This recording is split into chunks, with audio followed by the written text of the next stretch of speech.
You're listening to the Mind Manual Podcast, episode 20, The Seat of Our Psyche versus the Seat of Our Soul. Welcome to another episode of the Mind Manual. Today, I want to talk about the cave we have built for ourselves that we refer to as our comfort zone. It sounds like a lovely thing to have, to seek the protection of this safe, comfortable zone. But I want to suggest that perhaps it's a prison we've unwittingly created for ourselves. Have you noticed how we feel more sure about the world when we can stay viewing it from a place of certainty in defining our position, our identity, beliefs, expectations, and participating in all the familiar patterns of our lives, our routines and habits and way of processing the world? We think it helps us to navigate our life and understand our place in it. But I want to take a look at it from a very different perspective.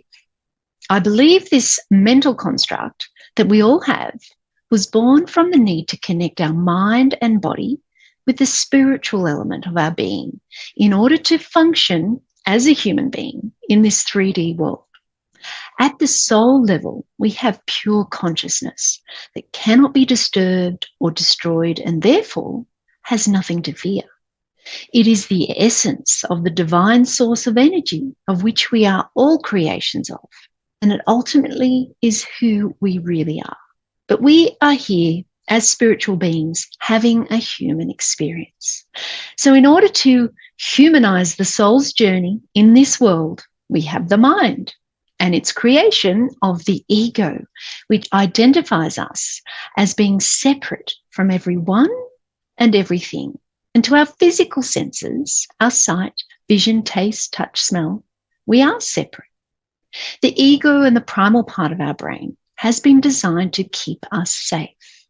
In reality, it's our false sense of self that we construct to ground our earthly characteristics and sense of identity in.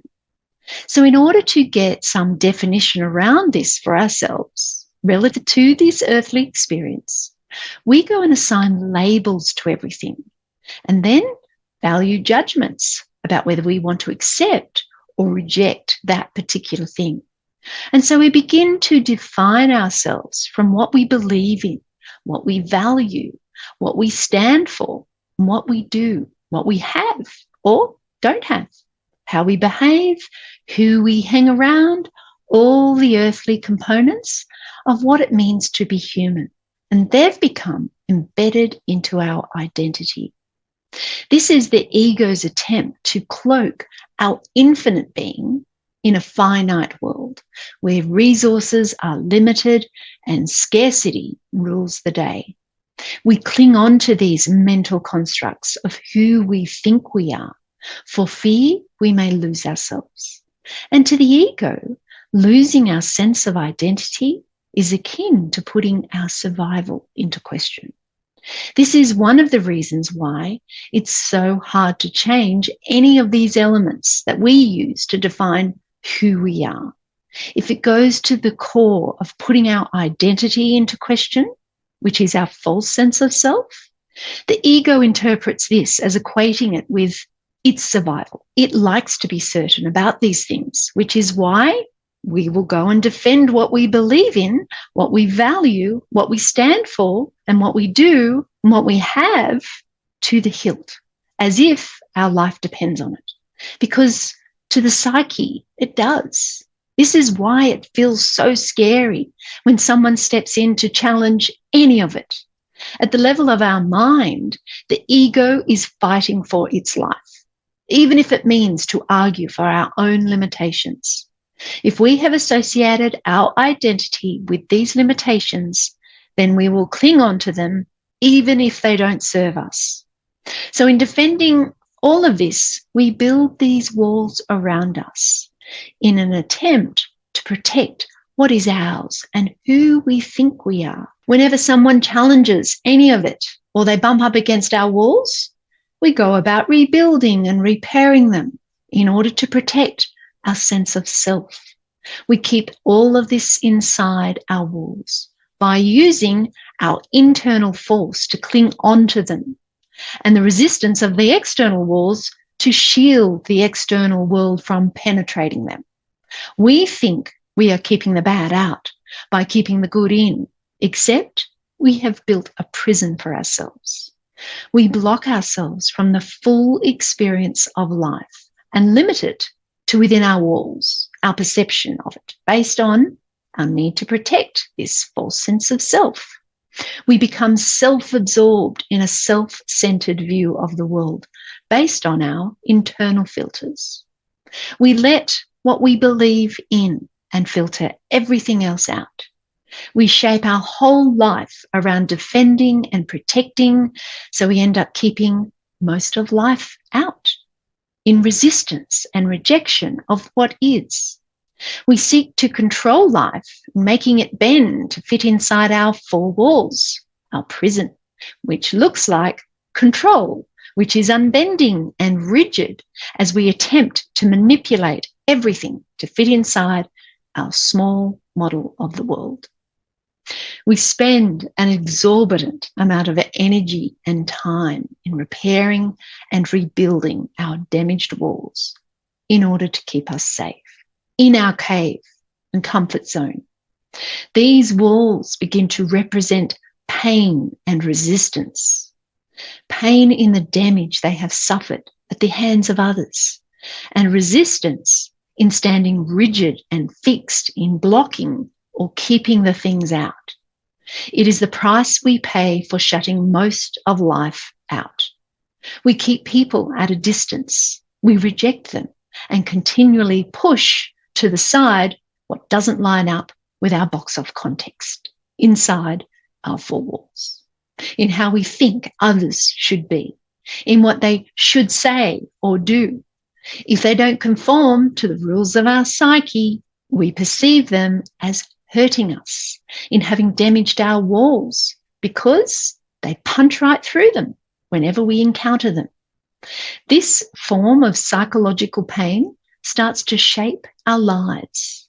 It directs how we spend our time in repairing our walls, in restoring our identity, and ultimately, what and who we let into our safe space, our cave, or our prison, depending on which perspective you choose. We put them up out of fear and to avoid pain, but at the same time, we become a slave to this fear and pain, trapped inside its walls. It's the difference between taking the thorn out or building layers of protection around it so that others don't cause us pain when they brush up against us.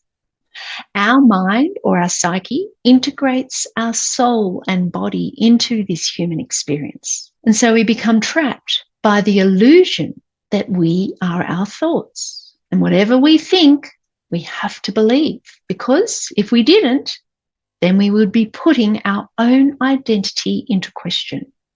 And so we have our psyche seated firmly inside our four walls, narrating to us the experiences of the world around us, offering thoughts, reasons, excuses, and justifications to keep us safe, trapped inside our comfort zone or prison. It will pull on all these levers and whatever mechanism it needs to convince us to stay inside our cage. This is neuroses. The Oxford Dictionary defines neurosis as a mental condition that is not caused by organic disease involving symptoms of stress, depression, anxiety, obsessive behavior, hypochondria, but not a radical loss of touch with reality. I like to think of these symptoms as tools our psyche uses to keep us inside the cave or prison where it is safe. Very well-meaning, but in pursuit of a single end, to ensure our survival. We think that internal voice is who we are, but we are not our thoughts or our mind or our body. They are part of our earthly components, but not the essence of who we really are. Have you ever stopped to observe the internal thoughts that your psyche presents you with? how it loves to create drama and spin in the worry and stress of all the imaginings of what might happen if this, then that, how it obsesses on the smallest of points and blows it up to be bigger than Mount Vesuvius. And when it doesn't know something, how it will just go and make stuff up. And we fall for it every time. If you were to go and voice every internal thought you have, you would see that in no time at all, it would fit the definition of a neurotic. And yet, here we are, listening and believing and identifying with all of it. In order to separate ourselves from this construct of the mind, it's helpful to remind ourselves of who we really are at the soul level, whatever that means to you, where our body is the lampshade, our mind, the bulb, and the soul is the electricity or energy source. If we don't plug the lamp into the power source, there is no light, and consequently, no life. When we live more from this soul level, we are open to connect to everyone and everything. We relate to the infinite source of energy that we are made manifest from, and we remain in connection with all its creation and its perfection, just as it is.